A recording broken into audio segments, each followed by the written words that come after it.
Irmãos, irmãs, hoje o Senhor nos reúne, hoje é domingo, hoje é o dia que Ele fez para nós, é o dia da comunidade, é o dia que nós celebramos na nossa fé a vitória sobre a morte. Hoje, 28º domingo do tempo comum.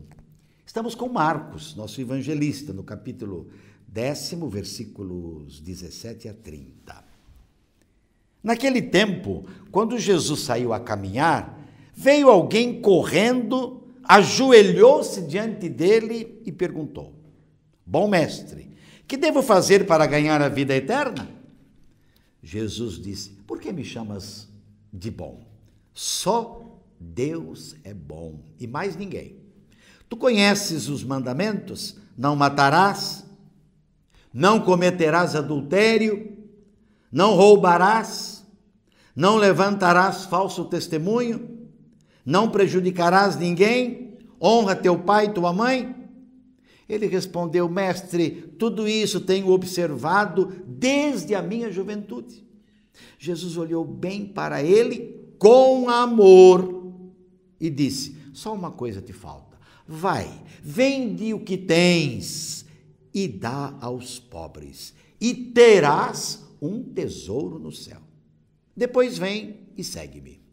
Mas quando ele ouviu isso, ficou abatido e foi embora cheio de tristeza, porque era muito rico.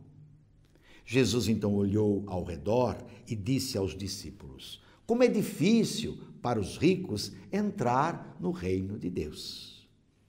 Os discípulos se admiravam com estas palavras, mas ele disse de novo: Meus filhos, como é difícil entrar no reino de Deus. É mais fácil um camelo passar pelo buraco de uma agulha do que um rico entrar no reino de Deus. Eles ficaram muito espantados ao ouvirem isso e perguntavam uns aos outros: Então, quem pode ser salvo? Jesus olhou para eles e disse: Para os homens isso é impossível, mas não para Deus. Para Deus tudo é possível. Pedro então começou a dizer-lhe: E nós, que deixamos tudo e te seguimos?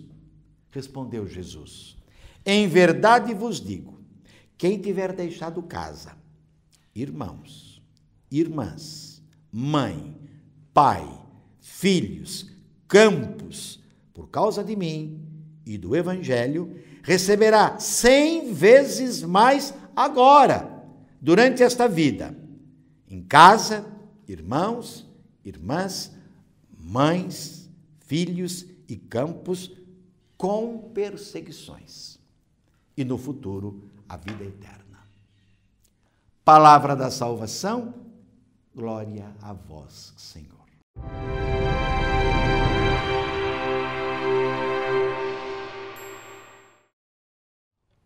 O evangelho proposto para a nossa liturgia hoje apresenta o verdadeiro discípulo de Jesus, que deve ser livre em relação a tudo e a todos.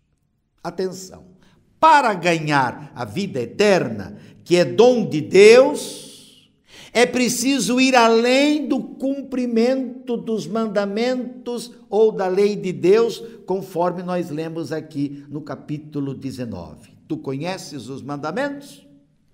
A pessoa que foi até Jesus o encara de frente e, diz o Evangelho, ela chega a ajoelhar-se, surpreende-se, porque Jesus lhe disse que é preciso ir além das normas da lei e praticar a justiça.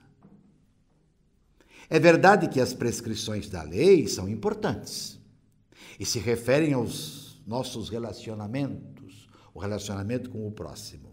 A pessoa, por sua seriedade e vivência da lei, pode ser chamada de justa, porque ela faz tudo o que a lei manda e o faz desde a sua juventude. Quem melhor do que esta pessoa que foi até Jesus? Ele cumpre a lei. Ele é perfeito. Nós estamos longe dessa pessoa, não é? Que foi até Jesus. Ele não precisa de mais nada na perspectiva da lei. Sua fortuna, na visão da lei de Deus, no Antigo Testamento, é considerada uma bênção. E é mesmo. E ela, na verdade, julga que para ter a vida eterna já basta. A pessoa acha que ela já está fazendo tudo. É o momento em que Jesus dá um novo ensinamento. A riqueza se tornou, na vida desta pessoa, um obstáculo, um impedimento. A pessoa em questão se tornou escravo da mesma, escravo da sua fortuna, escravo da sua riqueza. O seguimento de Jesus, meus irmãos e minhas irmãs, o caminho para a vida eterna, exige total desapego, liberdade, conforme o versículo 21. Só uma coisa te falta: vai e vende tudo que tens e dá aos pobres, e terás um tesouro no céu. Depois vem e segue-me. Como deve ter sido difícil para essa pessoa, para esse jovem, que foi olhado com amor por Jesus, deixar tudo para ir atrás dele. Como é difícil para nós, para a igreja, para os cristãos. E o que conta no ensinamento dado por Jesus está no exercício da solidariedade e da misericórdia em relação aos pobres. Dá para os pobres, dá para aqueles que estão à margem, que não tem nada, que não tem um prato de comida, que não tem uma cama para dormir, que não tem condição de se tratar, que estão desempregados, que são rejeitados por todos.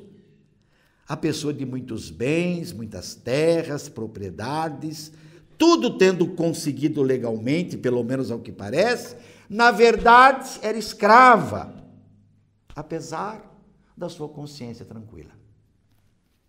A proposta de Jesus, meus irmãos e minhas irmãs, atenção, é de uma sociedade solidária que partilha os bens e que ninguém seja excluído. A questão não é simplesmente ter bens, ter riquezas. O problema é que quando bens e riquezas geram uma sociedade de excluídos, de descartados. Se para muitos, demasiadamente apegado aos seus bens, é impossível isto, para Deus, porém, é possível. É a nova justiça, é a originalidade do Evangelho, que ninguém pode questionar.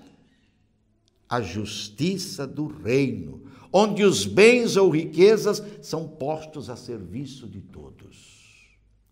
Os discípulos tiveram a coragem de deixar tudo, conforme os versículos 29 e 30. Eles entenderam a proposta de Jesus e com ele já concretizavam esta nova sociedade, que os levou à perseguição e à morte. Quais são os gestos concretos de partilha e solidariedade em nossas comunidades? Por que é tão difícil para os cristãos o compromisso com os pobres e excluídos? É verdade que nesta pandemia me parece que o que falou bastante alto nas nossas comunidades cristãs foi a solidariedade. Muita gente foi acolhida, muita gente recebeu alimento, muita gente estava desesperada e recebeu um alento. Isso é altamente cristão.